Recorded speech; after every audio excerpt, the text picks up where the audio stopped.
The distant hum of the spaceship faded into the night sky as the small alien vessel descended uncontrollably toward the remote human colony. Sparks flew from the fractured hull and the ground below approached far too quickly. In the last moments before impact, a small figure curled tightly in the craft's corner. No bigger than a human child, her skin faintly shimmering under the emergency lights. She was alone. When the ship crashed into a clearing surrounded by jagged rocks and twisted metal trees, the explosion was violent enough to rattle the ground for miles. From the smoldering wreckage emerged a faint whimper, almost lost among the creaking metal and hissing fires. Many would have passed by assuming nothing had survived, but not Ethan. Ethan was a human scavenger living on the outskirts of the colony. The war had left the planet sparsely populated, and those who remained had learned to survive by trusting very little and helping even less. He had heard the crash from miles away, the rumble of falling metal cutting through the quiet night. He grabbed his flashlight, his makeshift rifle slung over his shoulder, and headed toward the source. The wreckage was chaotic. Pieces of the alien craft were strewn across the clearing like broken toys. Smoke rose from the largest fragment and small fires licked the edges of twisted metal. In the center of it all, he saw her, a tiny alien girl lying on the ground, her breathing shallow, her body trembling. She was small, delicate, and completely alone. Ethan froze for a moment. He knew the stories about aliens, especially from this species. They were fierce, skilled warriors who rarely spared humans mercy. And yet here was a child, vulnerable and defenseless. Something in the girl's eyes, wide and terrified, tugged at him. Despite everything he had learned to fear, he stepped forward. He crouched beside her, carefully avoiding the still smoking debris. "Hey, you're okay. Don't move too much," he said softly. His voice was rough, but there was a kindness in it that seemed to calm her. She blinked at him, her luminous eyes reflecting the flashlight in eerie, beautiful patterns. He examined her quickly. There were no visible wounds, but her body was weak, almost lifeless. Her tiny chest rose and fell in shallow breaths. Ethan knew he had to act fast. He scooped her gently into his arms, careful not to jostle her. She was surprisingly light, almost feather-like, her small body trembling as he carried her away from the wreckage. Back at his shelter, a modest structure made of scavenged metal and reinforced wood, he laid her down on a clean blanket. He had no experience with alien physiology, but he knew basic first aid. He cleaned her scratches, applied antiseptic, and used a heating pad to keep her warm. Slowly, she began to stir, her small fingers reaching out instinctively toward him, as if recognizing the safety he offered. Days passed. Ethan named her Lyra, after a constellation he remembered from old human stories. She was timid at first, barely speaking, communicating instead through soft sounds and gestures, but she gradually began to respond, following him silently around the shelter, watching him work and learn, absorbing human habits. Ethan learned that she had unusual abilities. Sometimes, she seemed to sense danger before it arrived, freezing or pointing just moments before trouble struck. Ethan's life had been solitary, shaped by distrust and survival. Yet caring for Lyra awakened something he hadn't realized he had lost: hope. The presence of someone who relied on him, who trusted him completely despite the differences in their species, made him feel human in ways he hadn't felt in years. But danger was never far. Rumors spread among the human colony that alien ships had been spotted near the outer sectors. Ethan knew that if the alien military discovered Lyra was alive, they would come for her. And if they found her with a human, they would consider him an enemy as well. The odds were heavily stacked against them. Ethan decided he could not stay idle. He began teaching Lyra survival skills, showing her how to find clean water, how to move quietly through the woods, how to hide in plain sight. Lyra was a quick learner, her sharp eyes and small stature making her a natural at stealth. She also began to mimic human speech, her first words fragile and broken but understandable. "Ethan, safe?" she asked one morning, her voice barely above a whisper. "Yes, Lyra, you're safe," he replied, his own voice steadier than he felt. "And we're going to keep it that way." The days turned into weeks. Ethan and Lyra formed a routine, a rhythm of quiet survival and cautious exploration. Lyra's abilities grew stronger. Sometimes she would point to the woods before Ethan noticed a predator, or alert him before a hidden trap collapsed. Ethan marveled at her instincts, realizing she was not just a child in need of protection. She had skills that could rival an adult human in awareness and intelligence. Despite their progress, the threat of the alien warriors loomed. One night, while Ethan repaired a broken panel on the shelter, he saw distant lights flicker in the horizon. Alien ships scouting for survivors. His heart pounded, but he did not panic. He had anticipated this moment. He had prepared traps, hidden paths, and emergency escape routes.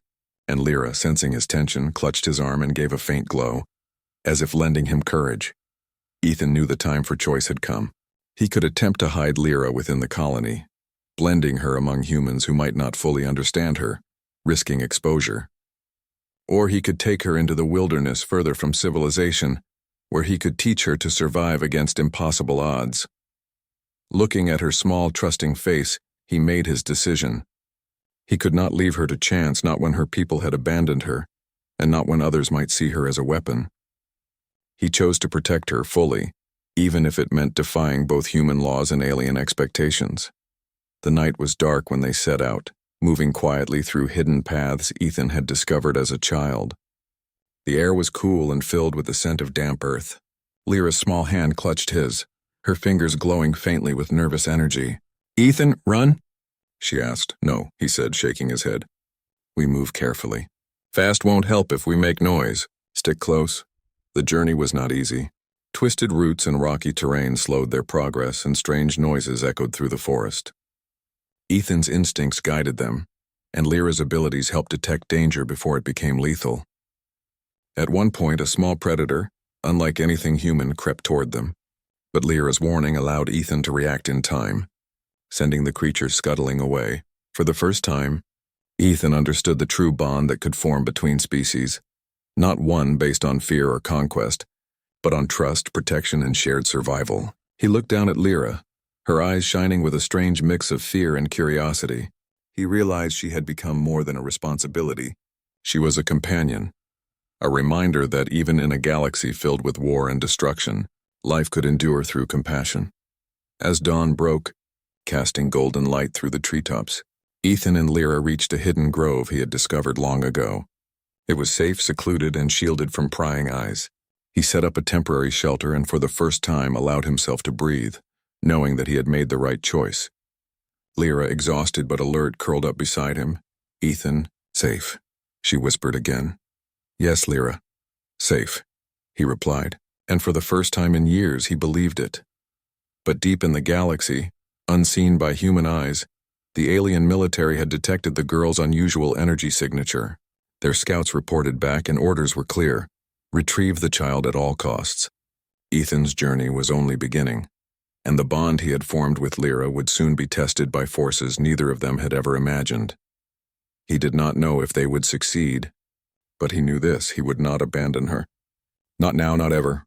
Humanity had shown its courage in countless ways, but this small act of protection, this choice to save a life when all others had turned away, was something uniquely human, and something he would fight to uphold, no matter the cost. The forest was quiet, the first light of day illuminating the hidden sanctuary. Ethan looked down at Lyra and smiled faintly. "We're together," he said, "and we'll face whatever comes. Together." The girl blinked, her small hand touching his arm. Though she could not speak fully, her trust was clear. And in that trust, Ethan found a new kind of strength, a strength that would carry them both into the battles ahead, where courage, intelligence, and the unbreakable bond between human and alien would be the difference between life and death. The story of survival, of compassion, and of humanity's unique ability to rise above fear and danger had begun, and the galaxy, vast and indifferent, would soon witness what it meant when a human chose to save a life, even when all odds were against him. The hidden grove was quiet, almost serene. Birds called softly in the distance, and sunlight filtered through the canopy, casting patches of warmth on the ground. Ethan had built a small shelter here, enough to protect them from the elements and hide them from prying eyes. Lyra explored the area cautiously, her small fingers brushing leaves and rocks while Ethan watched her with a careful eye. He had learned to read her reactions over the past weeks. Every small gesture told him something about her thoughts or feelings. She was learning too, not just about survival but about trust. She followed his instructions, mimicked his movements, and gradually started to communicate more with words. Her first full sentence came quietly one morning as he prepared breakfast. "Ethan, safe here?" she asked, her voice soft but determined. "Yes, Lyra, safe," he replied, "and we'll stay safe. But we must always be careful." Their days were filled with routine, gathering food, maintaining the shelter, practicing movement and stealth, and quietly observing the surrounding area. Lyra was quick to adapt, her small body agile and her senses sharp. Sometimes she would pause mid-step, tilt her head and point, warning Ethan of danger he could not yet see. Her abilities were growing stronger, and Ethan realized she was more than just a child in need of protection. She was a powerful being, even in her tiny form. One afternoon, as they explored a nearby stream for fresh water, Ethan noticed a glimmer of movement in the distance. He froze, crouching behind a rock. Lyra instinctively ducked beside him. "Alien ships?" she whispered. Ethan shook his head. "No, scouts. Could be humans, too. But we stay hidden." They watched silently as a small drone passed overhead, scanning the area. Ethan's heart pounded, but he remained calm. He had anticipated this moment. He had set traps and prepared hidden paths to avoid detection. Lyra's small hand glowed faintly, an instinctive warning that danger was near. That night, Ethan sat beside the fire, sharpening a knife. Lyra watched him, her large eyes reflecting the flames. "Ethan, they come?" she asked. "They might," he said. "But we're ready, and we'll face them together." Over the next several days, Ethan trained Lyra more intensively.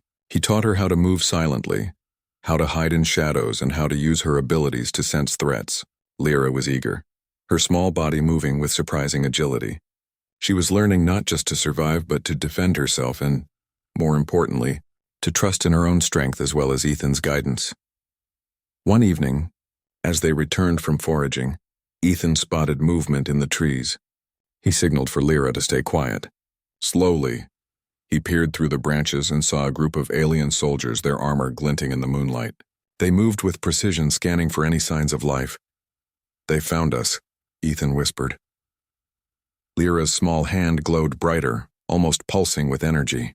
Ethan knew she could sense their intent, perhaps even anticipate their movements. He felt a mixture of pride and concern. She was growing stronger, but the aliens were trained warriors, relentless and intelligent. He led her through a hidden path he had prepared, moving quietly and deliberately. The soldiers passed by, unaware of the small human and alien child slipping through the shadows. When they were safely hidden, Ethan let out a breath he hadn't realized he had been holding. "Good job, Lyra," he said softly. "You were amazing." She smiled faintly, her small teeth visible, and whispered, "Ethan." "Strong," Ethan nodded. "Yes, together we're strong." The following days were tense. Ethan knew the aliens would return, perhaps with more forces. He worked tirelessly, reinforcing their shelter, setting traps, and creating false paths to mislead any pursuers. Lyra assisted, her abilities becoming an integral part of their defense. Together they became a team, a combination of human ingenuity and alien instinct. One night, under a sky filled with stars, Ethan and Lyra sat outside their shelter. Lyra leaned against him, exhausted but alert. "Ethan, they come again?" she asked, her voice small and worried. "They might," he said, "but we are ready, and we will protect each other." Their bond had deepened over the weeks. Lyra no longer saw Ethan as just a protector. He was a guide, a teacher, and in a way, a family. Ethan, in turn, had grown attached to her, realizing that his life had purpose beyond mere survival. He had chosen to protect her, and in doing so, he had discovered courage, hope, and a sense of responsibility he hadn't felt in years. The next morning, while scouting near the edge of the grove, Ethan spotted the first signs of an approaching alien fleet. Small, fast ships skimmed the horizon, moving with precision. The aliens had discovered Lyra's presence and were determined to retrieve her. Ethan returned to the shelter and quickly explained the situation to Lyra. "They're coming. We must be ready," he said. Lyra nodded, her small body glowing faintly. "We fight?" "Yes, we defend ourselves," Ethan replied. "We protect each other. That's the most important thing." The aliens arrived in force by evening, their ships landing in the clearing nearby. Soldiers emerged, weapons raised, scanning for any sign of life. Ethan and Lyra remained hidden, using the terrain, traps, and shadows to their advantage. The battle of wits had begun. Ethan led Lyra through a series of ambushes, luring the aliens into traps he had set over the weeks. Lyra's abilities allowed them to anticipate attacks and avoid danger. At one point, a soldier broke through a barrier and lunged toward them, but Lyra reacted instinctively, her small hands glowing and releasing a pulse of energy that knocked him back just long enough for Ethan to incapacitate him. The aliens were relentless, but Ethan's planning and Lyra's instincts made them a formidable pair. Each confrontation tested their trust, their intelligence, and their courage. By the end of the night, the alien forces were forced to retreat, realizing the human and child combination was more dangerous than anticipated. In the quiet aftermath, Ethan and Lyra returned to their shelter. Both were exhausted but victorious. Lyra curled up beside him, her small body trembling not from fear but from relief. "Ethan, we safe?" she whispered. "For now," he said. "But we must always be careful. The galaxy is full of dangers, but together we are stronger than any of them." Days turned into weeks, and life settled into a cautious rhythm. Ethan and Lyra continued to strengthen their skills, explore the surrounding area, and prepare for any future threats. They were no longer just survivor and child. They were a team, a symbol of courage, trust, and the unique bond between human and alien. Ethan reflected on their journey. He realized that humanity was not only capable of ingenuity and bravery, but also of compassion. Choosing to protect Lyra had been risky, dangerous, and uncertain, but it had also revealed the best of what it meant to be human. In the vast, indifferent galaxy, their story stood as proof that even a single human could make a difference, even when the odds were stacked against them. One morning, as the sun rose over the hidden grove, Ethan looked down at Lyra. She had grown stronger, more confident and more curious about the world around her. Her eyes, once filled with fear, now glimmered with determination. "We face it together, Lyra," he said. "Yes," she whispered, her small hand glowing faintly in his. "Together." And so they continued moving through the wilderness, evading danger and learning from one another.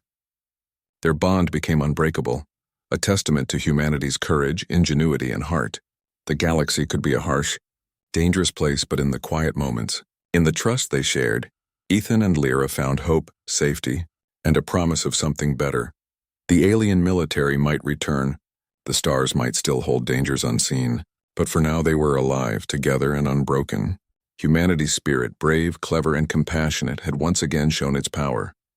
And the story of Ethan and Lyra, human and alien protector and child, would continue to inspire, proving that even in the darkest corners of the galaxy, the light of courage and kindness could shine brighter than any weapon. The hidden grove remained their sanctuary, a place of learning, trust, and survival. Ethan knew that challenges lay ahead, but he also knew one unshakable truth. He would never abandon her, and together they could face anything. Lyra's eyes met his, glowing softly in the morning light, and in that gaze, Ethan found hope not just for the child he protected, but for the enduring strength of humanity itself. The galaxy was vast, uncertain, and dangerous, but the courage of a human who chose to protect life, even when it seemed hopeless, had created a bond strong enough to defy the stars. And in that bond, both Ethan and Lyra discovered something more powerful than fear, more enduring than war: trust, hope, and the extraordinary strength of the human heart.